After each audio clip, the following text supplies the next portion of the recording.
What's up, everyone? Welcome to Health Hacks and Tips. My name is Corey Henderson, and today I'm going to be talking to you all about ways that you can lose weight through your diet. I'm going to be giving you all some diet tips and going to be trying to orient y'all in the right direction so that you can lose weight and you can keep the weight off in regards to what you're eating. So, without further ado, let's go ahead and get started. Let's suppose that you were able every night to dream any dream you wanted.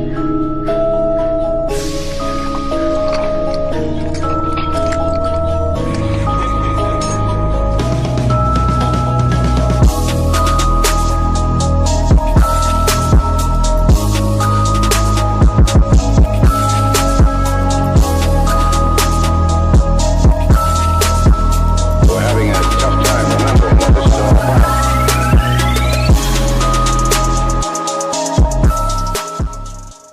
Alright, y'all, so today we're talking about diet, nutrition, and things along those lines. So my best advice for you all who are first starting off or who are at the beginner level or even the intermediate level, you're not very advanced yet, you're still kind of making your way through on your fitness journey, I recommend that you don't diet. And there's a couple reasons why. One reason is because you have what is called a microbiome. Now, your microbiome is basically the makeup of your body that is foreign. So in your body, you have your own body cells and you also have bacteria. And the bacteria outnumber your body cells by either like 10 to 1 or 100 to 1. I can't remember the exact number. I think it's 10 to 1. And so most of your body is actually bacteria. And your microbiome is very precarious in that it has to maintain a very specific balance. And if that balance is offset, what's going to happen is you will actually experience all kinds of negative things. You can get digestion problems. You can hold on to body weight, body fat. You can get headaches. You can become fatigued. You can actually get sick. You can get fevers, and there's all these bad things that can happen if your microbiome isn't in balance. And when you're first starting out your fitness journey, for the most part, usually people aren't eating nutritiously and they're not eating the foods that they should be. And so their microbiome is already imbalanced.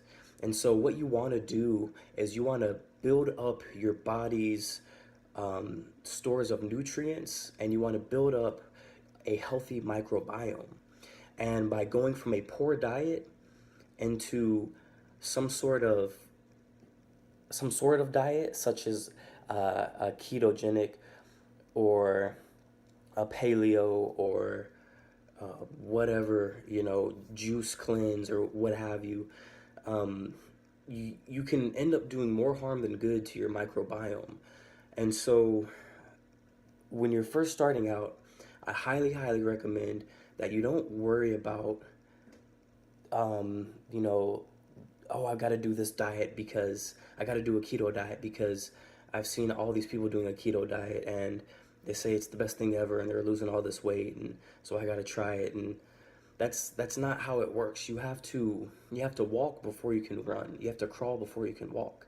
And so, just like you don't go in the gym and start bench pressing 300 pounds, out of nowhere, in the same sense, you don't want to put your body into shock and upset your microbiome as well as your own body's homeostasis by jumping headfirst into a diet that you're not acclimated to.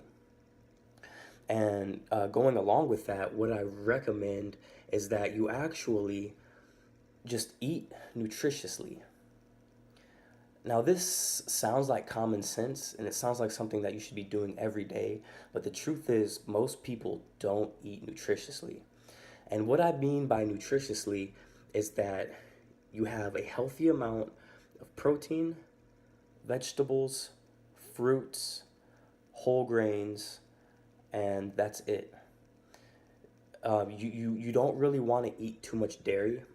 You can have a balanced diet that includes dairy, but the human body actually is not supposed to take in um, bovine dairy products. So, but that's something later. I'll get to that in a little bit. But you want to have a healthy balance of all of those little things on the food pyramid, or it's actually a pie chart now. But you want to make sure you're getting a healthy amount of each one of those things. So you want your recommended daily dose of protein, per meal, however much it is. If you're supposed to be eating 50 grams of protein a day, then you should be having around 15, give or take, grams of protein per meal. And the same thing with your vegetables, your fruits, your whole grains. And so that is what comprises a nutritious diet and eating nutritiously, and it's about making the smart decision. Some you're gonna have to forego some things, like you should not be eating fast food under any conditions. There is not one single instance where it is okay to eat fast food other than you just like it. Um, I think there was like a study and they interviewed 100 doctors, and 99 out of the 100 said that it is never healthy to eat fast food. Fast food is never healthy. Stay away from McDonald's. I myself love Whataburger, but gotta stay away from it. It's not good for you. It's full of processed trans fats and processed what's called pink slime, which is just all these all these leftover meats and byproducts of meat that gets blended into this mush and becomes a patty, a burger patty. You want to stay away from all that garbage. Same thing with your fried food. I love mozzarella sticks, and I'm not perfect. Every now and then I might go and have some mozzarella sticks as an appetizer if I go out to eat. That's like literally like just a couple times a year, maybe 2 or 3 times a year. Um, it's not very often that I actually do that. Um, Sometimes I'm worse and sometimes I'm better with my diet, but for the most part, I'm always eating nutritiously and I'm being conscientious, or I'm paying attention to what I'm putting inside of me, because I know that these things are all going to have effects, whether they be good or bad.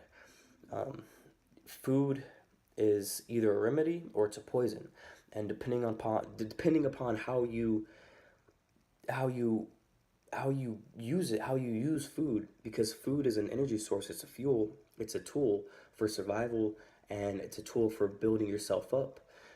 It can just as well be something for breaking yourself down and for killing yourself. Some foods actually affect your brain in the same way that drugs do. If you eat bacon, these same parts of your brain activate as if you take a bunch of opioids. And sometimes the bacon can be more addictive than the opioids.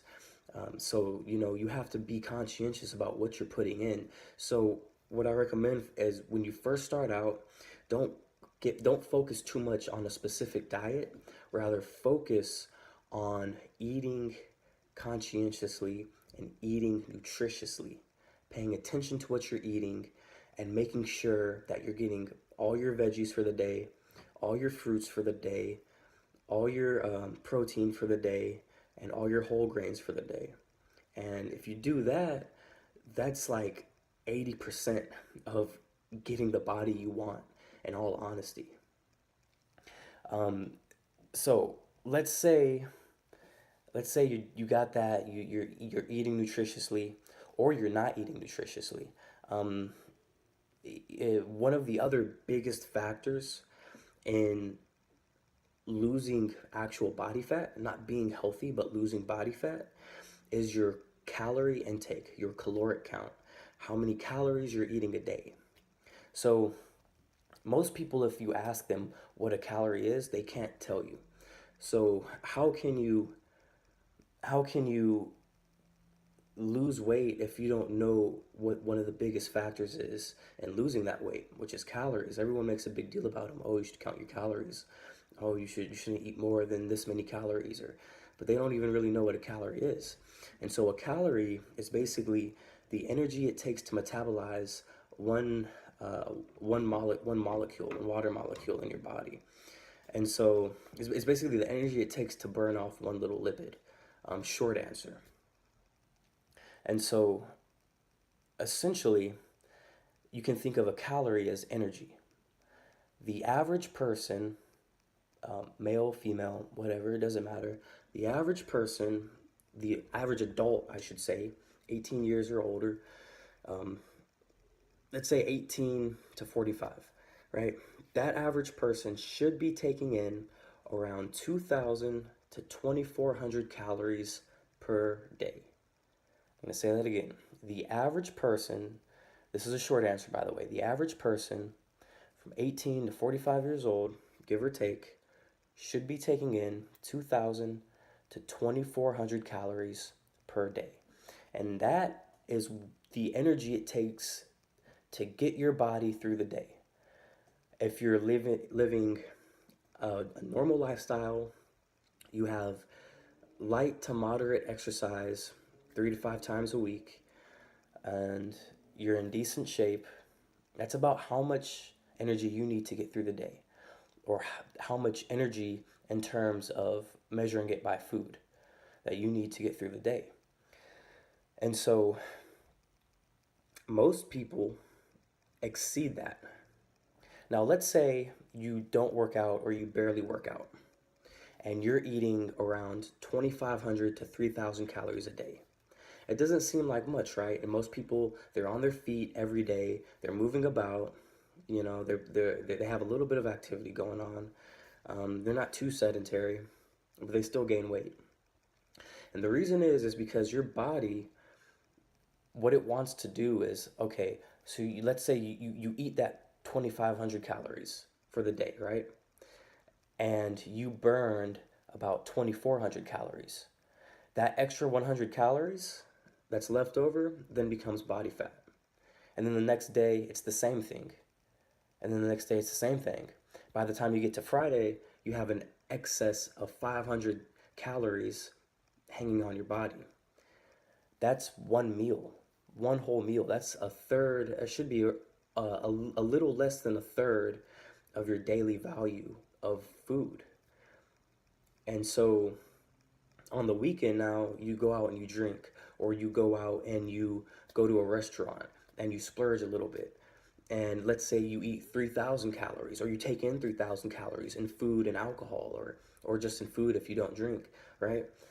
It's that extra mozzarella appetizer, right?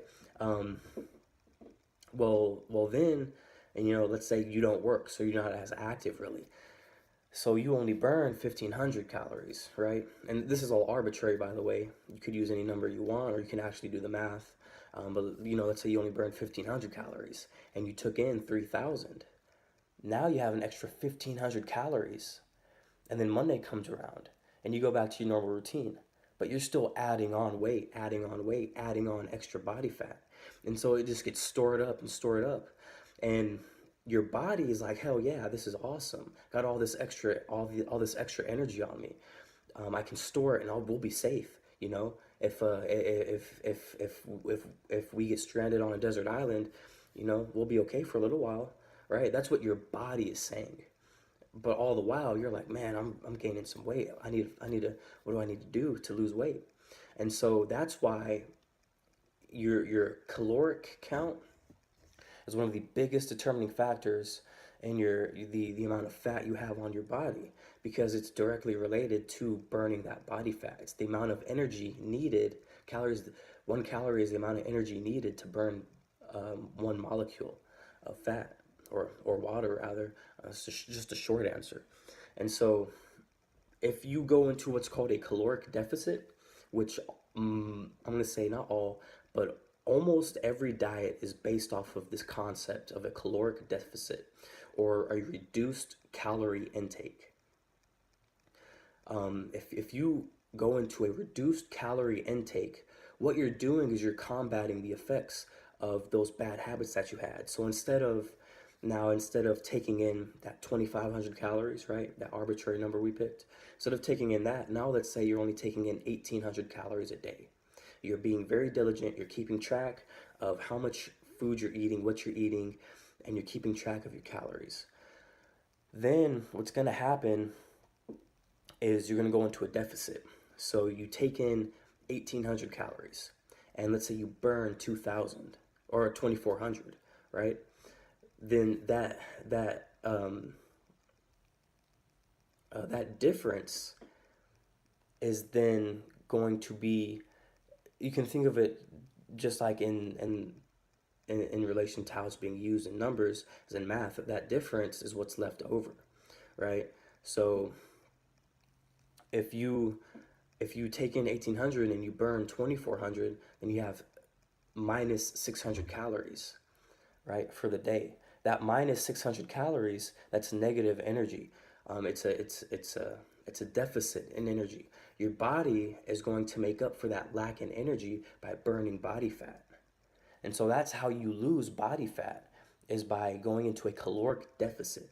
Or at least that's one of the ways. There are other ways you can lose body fat, such as thermogenic techniques and things like that. But anyways, that caloric deficit is really what's going to put you ahead with the supplement of eating nutritiously. So when you eat nutritiously, you're getting all the nutrients your body needs to be healthy. And then when you're in a caloric deficit, you're then depriving your body of fat.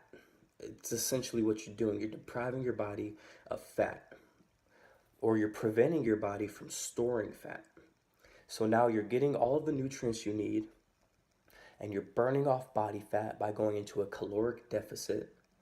You're going to start to see the changes in your body that you want. And you're not even dieting at this point. You're just paying attention to what you eat, and you're making sure that you are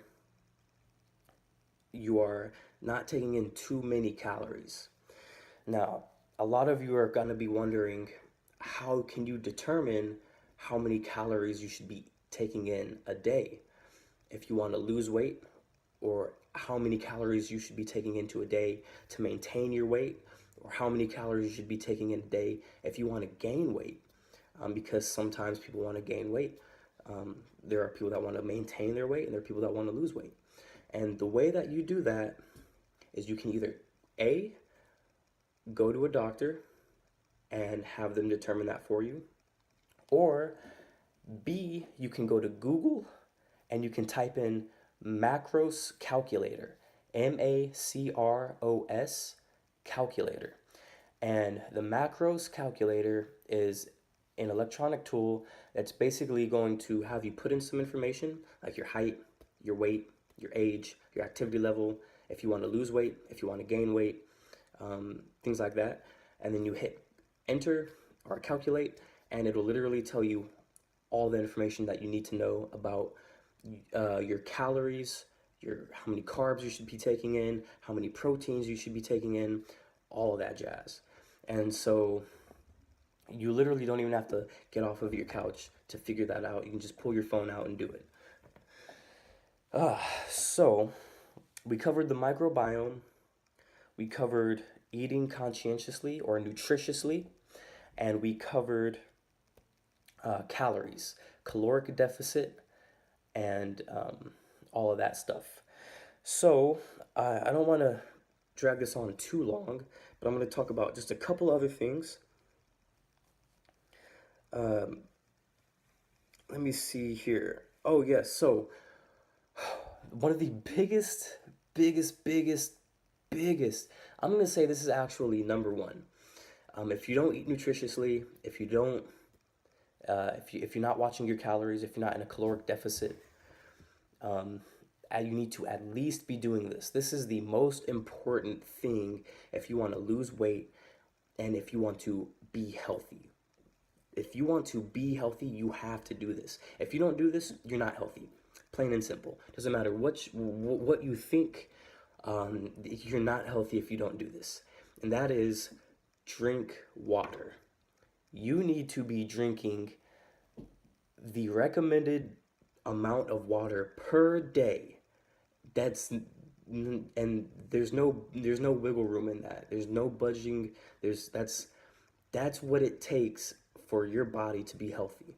You are 70% water, and that water, it needs to be circulated, it needs to be replenished.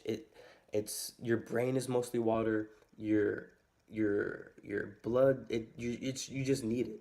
You are water essentially. So if you're not drinking water, you're not healthy, and you will damn sure have a very difficult time losing weight. When you start drinking more water, you actually stimulate your metabolism and you lose weight quicker. You also increase thermogenesis, or basically your body's fat burning ability, because you won't overheat. You'll be able to sweat. I'm gonna have to make a whole video on water alone, but you need to be drinking water. So, water, microbiome, eating nutritiously and conscientiously, staying away from the bad stuff, use common sense, and making sure you get all of the proteins, whole grains, carbs, fruits, vegetables for the day. Try and stay away from dairy. You don't have to, but I highly recommend it. Dairy is one of the biggest contributing factors to being obese and having excess body fat. And then, yeah. So I'm just gonna talk about two more things real quick. Bad diets. Yes, there are bad diets. One of them I mentioned at the beginning of this video, ketogenic ketogenic diet, ketosis, a keto diet. I'm not gonna say you. If you are a beginner, you should not be doing keto. Ketogenic diet has been shown in studies to cause adverse side effects and to cause a lot of bodily harm over a long period of time. If used short term, it can make you lose weight very, very quickly, but you have to be extremely prudent, extremely diligent, because if you aren't getting the right amount of fats and the right amount of proteins, then you can do yourself more harm than good, and you can actually damage your body. If you want to know more, go look it up, do your research. I'm just gonna tell you the short answer because this video is already getting kind of long. Ketogenic is a bad diet. Ketosis is a bad diet. Keto diet is a bad diet. You do not need to do a keto diet. They're very popular right now for good reason. In some aspects, they work very well. But if you don't know what you're doing and you're not disciplined enough to do yourself the due diligence and to stay on top of things with that diet, you can hurt yourself and you can cause a lot of problems in your body. Also, juicing, those juice cleanses, you can't cleanse your body. I'm gonna tell you that right now. You can't detox your body. Your body does that on its own by itself without any help from you. However, you can supplement your detoxing capabilities and you can supplement your cleansing capabilities. And the way you do that is by eating nutritiously, like I mentioned before. If you give your body the stuff that it needs to be healthy, it will work wonders all on its own, okay? There are some supplements that like cleanse you out, and that they get rid of all of the bad bacteria, all of the good bacteria. They get rid of all of the toxin buildup, if you have toxin buildup in your blood, while also affecting your pH balance in a bad way. So yeah, they do in a sense cleanse you, but they also harm you at the same time. And you can't really cleanse or purge your body. It does it by itself. It does it through its skin, through your lungs, through your liver, your kidneys, gallbladder, all that stuff, your intestines. And one of the biggest things that helps keep you cleansed, that helps to naturally detoxify your body, is the microbiome, which I mentioned earlier in this video. So, what else? I think I'm gonna stop there on bad diets. There are more that I want to talk about, but I don't want to overload y'all with too much information. I'm gonna leave it with that right now. The last thing that I am gonna say though is that the more you work out, the more you get to eat. I eat between 3,000 and 5,000 calories on the days that I don't work out, and the days that I do work out, which is almost every day, I eat probably 5,000 to 8,000 calories, which if you can't envision how much food that is, 8,000 calories is 3 full days worth of food. So if you have problems with portion control, or if you just have a big appetite, or you're a big guy and you just like to eat, or you're a big girl and you just like to eat, because I'll tell you what, I like to eat, and I got some family members and they like to eat too. And here in Texas, we got some good food. You should work out a lot, because the more you work out, the more you get to eat. The reason being, your body needs the energy, your body needs those calories to do the physical activity that you're putting it through. And so if you're working out a lot, then you can eat a lot. It's like Manny Pacquiao, he eats 10,000 calories plus a day. Lots of UFC fighters eat 10,000 plus calories a day. Olympic gold medalists, and they all eat 10,000 plus calories. Lots of food, ridiculous. If you've ever seen The Rock's Instagram page, look at how much food he eats a day. It's ridiculous. The more you work out, the more you get to eat, and that's one of the best things about working out. So that's all I got for y'all today. This was a rather long video, but there's a lot that I want to talk about, and there's more that I want to talk about too, but I'll make more videos for that. Thank you all so much for watching. This has been Cafe Oso Fitness, or Corey Henderson, the Brown Bear, excuse me, on health hacks and tips. Y'all have a wonderful day.